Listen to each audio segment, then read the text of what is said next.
Assalamualaikum warahmatullahi wabarakatuh. Selamat pagi anak solih dan hebat. Bagaimana kabarnya hari ini? Semoga anak-anak di rumah sehat ya. Baik, kembali lagi bersama Pak Sigit. Kita akan bersama-sama belajar tentang matematika. Kita sudah masuk di tema 4, subtema yang kedua. Nah, kita akan belajar masih tentang bangun datar. Nah, tapi sebelum kita belajar hari ini, mari kita berdoa dulu bersama-sama. Sika berdoa. Bismillahirrohmanirrohim. Amin. Alhamdulillah kita sudah berdoa. Semoga dengan mengawali hari ini dengan berdoa, maka semua kegiatan hari ini bisa berjalan dengan lancar dan juga anak-anak diberi kemudahan dan kefahaman. Amin. Baik anak solih, hari ini yang pertama kita akan mereview nama bangun datar dan ciri-cirinya. Yang kedua kita akan mengelompokkan bangun datar, termasuk pada kelompok segi 3, segi 4, segi 5 atau segi 6. Dan yang ketiga kita akan membuat pola barisan bangun datar. Dan yang terakhir, yang keempat kita akan melanjutkan pola barisan bangun datar. Sudah siap anak-anak? Langsung saja kita mulai yang pertama. Review nama bangun datar dan juga cirinya. Nah anak-anak, minggu lalu kita sudah belajar tentang macam-macam bangun datar.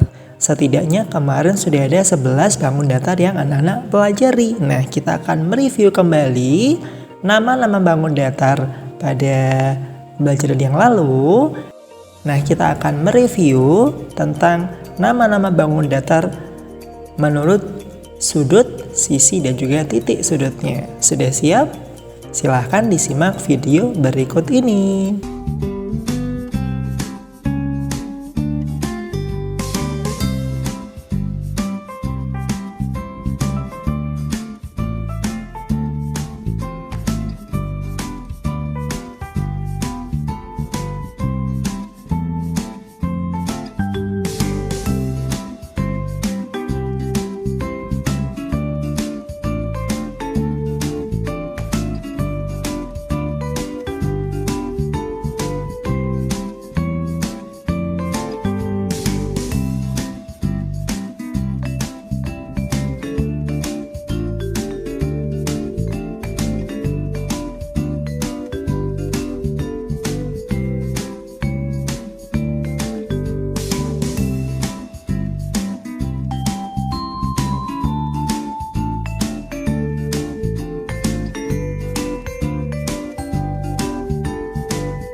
Bagaimana anak-anak videonya? Jelas ya tentang review nama-nama bangun datar beserta ciri-cirinya yang dilihat dari mulai sisi, sudut, dan juga titik sudutnya.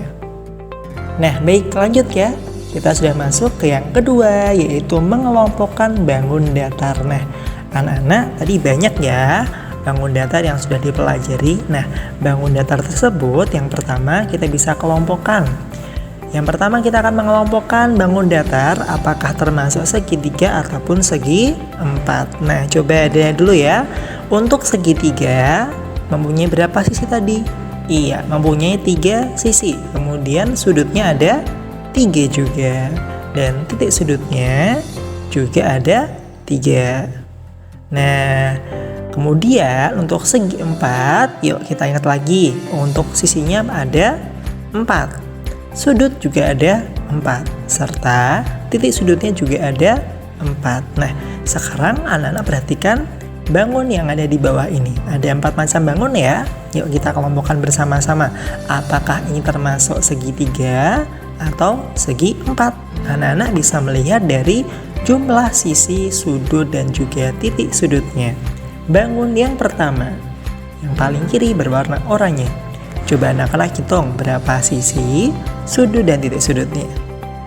Termasuk segitiga atau segi 4 ya. Oke, untuk gambar yang pertama, ini termasuk ke dalam, iya betul, termasuk ke dalam segi 4. Kenapa? Karena bangun ini memiliki 4 sisi, 4 sudut, dan 4 titik sudut. Lanjut gambar yang kedua. Gambar dengan warna biru. Anak-anak hitung dulu ya. Berapa sisi, sudut, dan titik sudutnya. Sudah? Oke. Kita tentukan ini termasuk ke dalam kelompok bangun apa ya? Iya, betul. Ke dalam kelompok bangun segitiga. Iya, karena ada 3 sisi, 3 sudut, dan 3 titik sudut. Lanjut gambar yang ketiga. Coba anak-anak hitung kembali ya, sisi, sudut, dan juga titik sudutnya. Ada berapa ini? Nah, untuk gambar yang ketiga ini termasuk ke dalam kelompok segitiga. Betul, karena memiliki 3 sisi, 3 sudut, dan juga 3 titik sudut. Gambar yang terakhir, gambar dengan warna pink ya. Ini ada berapa sisi, sudut, dan titik sudut ya? Coba dihitung dulu. Iya, sudah anak-anak? Nah, ini termasuk ke dalam kelompok betul segi 4 karena memiliki 4 sisi, 4 sudut, dan 4 titik sudut. Jelas ya? Oke, kita akan lanjutkan mengelompokkan bangun datar yang termasuk segi 5 atau segi 6. Nah, sebelumnya kita uraikan dulu. Untuk segi 5 itu ada 5 sisi. Sudutnya juga ada 5 dan titik sudutnya juga ada 5. Untuk segi 6, sisinya jumlahnya ada 6, sudut juga ada 6, serta titik sudutnya ada 6.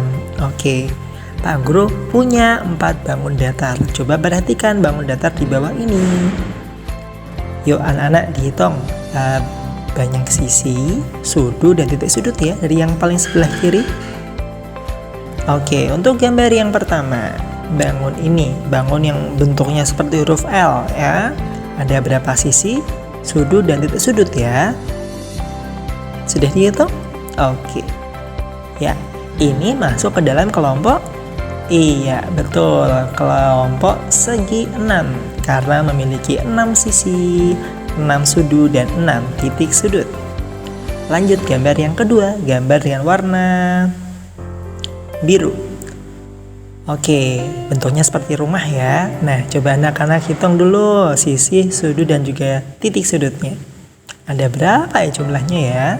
Iya, untuk sisi ada 5. Kemudian untuk sudut ada 5 dan titik sudut ada 5. Itu artinya bangun ini termasuk ke dalam kelompok bangun berbentuk segi 5. Gambar berikutnya, gambar dengan warna hijau toska. Coba dihitung untuk sisi, sudut, dan titik sudutnya. Sudah anak-anak?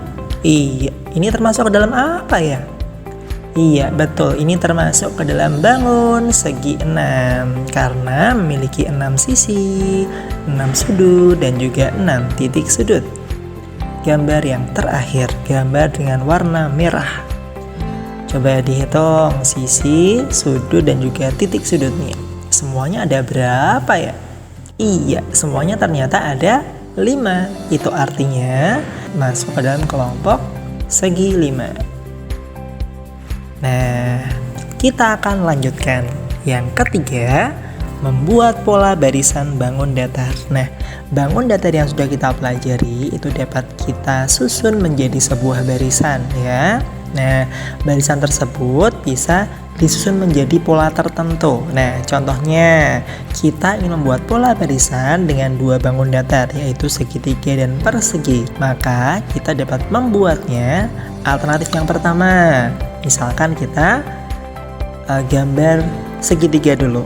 Setelah segitiga langsung persegi. Kemudian kembali lagi ke segitiga, persegi, segitiga, persegi. Polanya Pak Guru beri tanda ya di sini. Jadi polanya adalah segitiga dan persegi. Ini adalah polanya. Jadi ketika kalau satu pola sudah selesai, maka akan kembali ke bangun yang pertama. Oke, contoh yang kedua. Kita dapat menggambarkan persegi dulu. Kita gambar persegi dulu, kemudian segitiga. Boleh segitiganya nggak cuma 1 kali, tapi kita ulang menjadi 2 kali. Jadi polanya di sini menjadi persegi, segitiga, segitiga. Nah, karena sudah menjadi 1 pola, maka akan diulangi lagi. Berarti gambar setelahnya apa? Gambar setelahnya adalah persegi, segitiga, dan segitiga lagi. Jelas ya sampai di sini? Kita bebas menentukan pola, asalkan kalau sudah selesai satu kesatuan pola, maka harus kembali ke bangun yang pertama pada pola tersebut. Itu dilakukan berulang-ulang. Nah, pelajaran keempat hari ini yang terakhir adalah melanjutkan pola barisan bangun datar. Nah, kalau tadi kita membuat sendiri sesuai dengan keinginan kita ya, pola bangun datar. Untuk kali ini kita akan melanjutkan pola barisan bangun datar yang sudah ada. Contoh nomor yang pertama, di sini ada pola lingkaran, jajar genjang, segitiga, lingkaran, titik-titik, dan titik-titik. Yuk kita cari dulu polanya di sini. Polanya adalah kita cari satu rangkaian polanya. Satu rangkaian polanya di sini adalah lingkaran, jajar genjang, dan segitiga. Maka ini menjadi satu pola. Untuk melanjutkannya, maka di sini sudah ada lingkaran. Berarti setelah lingkaran, apa ya pola yang harus kita lanjutkan? Iya, betul. Pola bangun berikutnya berarti adalah jajar genjang dan juga segitiga. Untuk gambar yang contoh yang kedua, ada trapesium, segi 6, trapesium, titik-titik, segi 6, titik-titik. Coba kita lengkapi bangun datar yang terdapat pada titik-titik tadi. Bangun trapesium dan segi 6. Inilah polanya. Itu artinya sudah ada trapesium, berarti habis trapesium apa lagi? Iya, betul, trapesium lagi.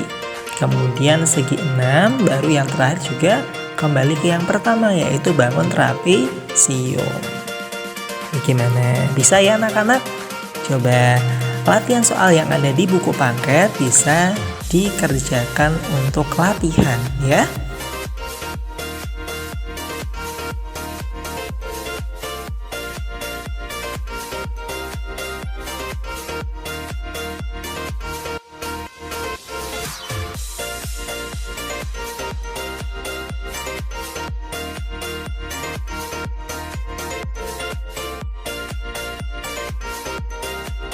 Baik anak-anak, sekian dulu belajar kita hari ini.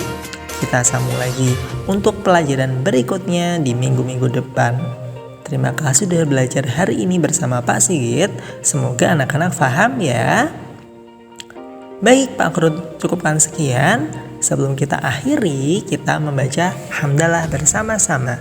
Alhamdulillahirabbil alamin. Amin. Tak Guru tutup ya. Tetap semangat, tetap sehat. Sekian dulu ya pertemuan kita hari ini. Pak Guru tutup. Wassalamualaikum warahmatullahi wabarakatuh.